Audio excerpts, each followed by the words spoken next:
Pria ini bernama Wedar, seorang mahasiswa suatu politeknik negeri di Jakarta yang bertekad untuk menjadi seorang penerjemah handal.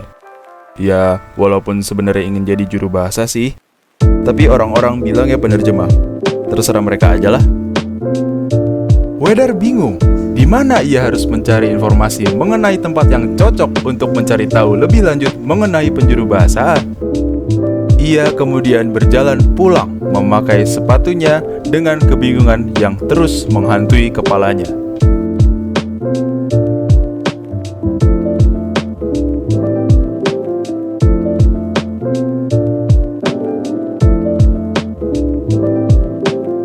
Kebingungan itu membawa Wedar pulang ke rumahnya. Wedar belum tahu di mana harus memulai.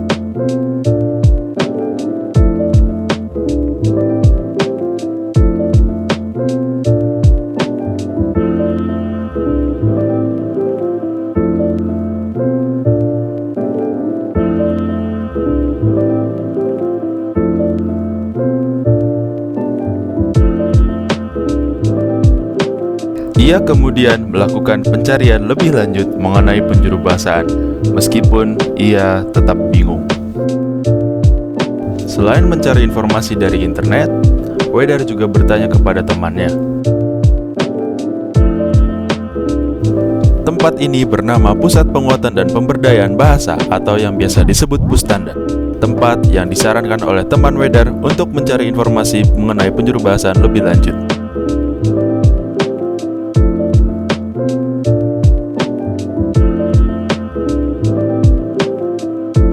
Wedar bersama temannya memasuki sebuah ruangan untuk bertemu dengan seseorang yang dapat mereka tanyakan tentang penjuru bahasaan. Jadi siapa namanya Kak? Saya Horis. Auris. Penjuru bahasa apa? Saya penerjemah bahasa Arab. Saya ingin wawancarai, boleh? Boleh?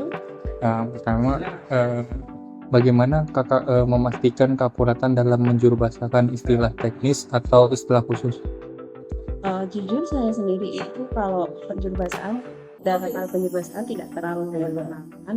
Saya hanya pernah mengikuti beberapa kali di TED, beberapa kali pelatihan saya di sini di dalam kantor maupun di luar kantor, dan ya ini narasumber yang memberikan pelatihan itu juru bahasa profesional seperti Bu Yanti ada aku, dan ada beberapa lagi juru bahasa IC itu.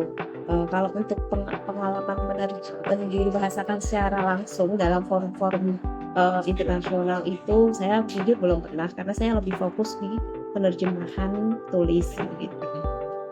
Kalau untuk menjuru bahasakan teknik begitu berdasarkan pengalaman pelatihan dan teknik yang diajarkan oleh narasumber itu, memang kita harus benar-benar menguasai tema dan teknik penjurubahasaan itu sendiri, dari teknik ada kemudian atau mungkin yang juru bahasa berbisik atau yang konferensi, itu masing-masing ada tekniknya. Yang kedua itu, kalau misalnya kakak pernah nggak ngalamin masalah gitu kayak buat penerjemahan atau juru bahasa, terus cara ngadepinnya gimana? Pasti ya, setiap kerjaan itu kita menemui kendala-kendala, tidak ada yang mulus. Karena itu dari kendala itu kita bisa belajar, kita bisa meningkatkan kemampuan kita. Kalau dalam penerjemahan biasanya saya pribadi itu menemui kendala ketika menerjemahkan onomatope. Antara bahasa asing dan bahasa Indonesia, kita harus mencari padanannya yang sesuai banget itu biar dapat nuansanya, karena yang diterjemahkan itu teks sastra khususnya kalau saat ini Badan Bahasa itu menerjemahkan buku cerita anak, dan cerita anak itu kan nuansanya sangat kental ya. Untuk anak-anak itu kita harus bisa menggambarkan suasana yang terjadi di sana, biar anak-anak itu dapat nih ceritanya gitu. Walaupun ini terjemahan, tetapi masih bisa dirasakan nuansa seperti teks asli gitu. Itu salah satu kendala yang menurut saya cukup berat ya, karena sampai sekarang itu tidak ada kamus onomatope. Nah itu yang pertanyaan ketiga ini berhubungan dengan yang tadi tuh, karena bagaimana kalau ada padanan yang tidak ada padanannya gitu, tidak ada langsung padanannya. Oh iya, kalau misalnya kita menemui padanan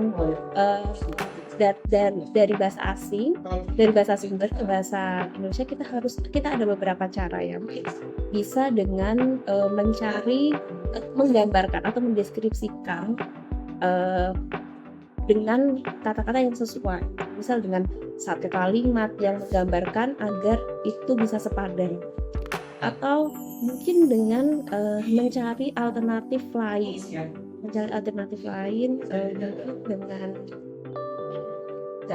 frasa lain atau mungkin idiom lain begitu, agar tetap sepadan, karena memang kesepadanan dalam penerjemahan ini hal yang penting begitu ya.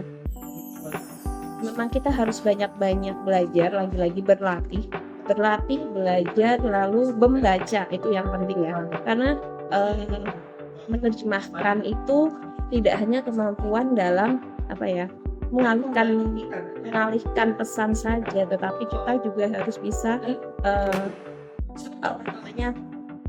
bahasa hasil terjemahan kita itu satu akurat, dua dan tidak terasa kalau itu terjemahan, itu natural gitu.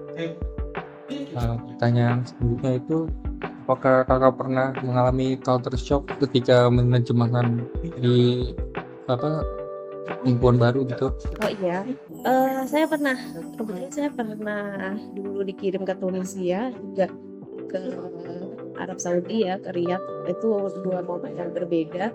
Itu saya juga sempat jadi juru bahasa atau interpreter, tapi berbisik saja gitu, tidak dalam forum internasional.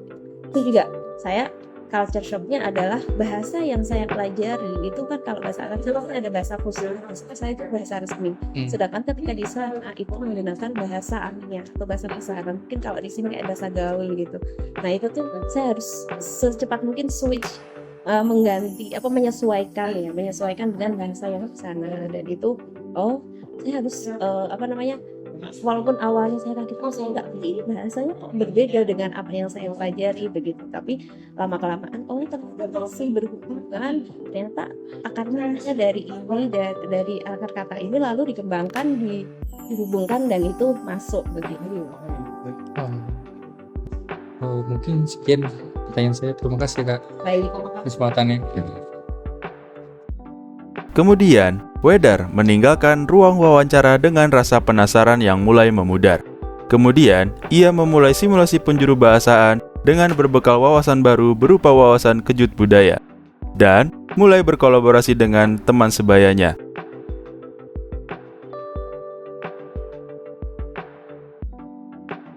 Wah, ternyata mudah ya Wedar. Pada akhirnya, Wedar kembali mencoba hal yang serupa ketika ia kembali ke kampus.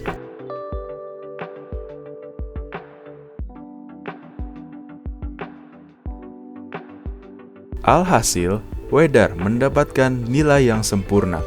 Dengan ini, Wedar akan terus meningkatkan kemampuannya sebagai juru bahasa.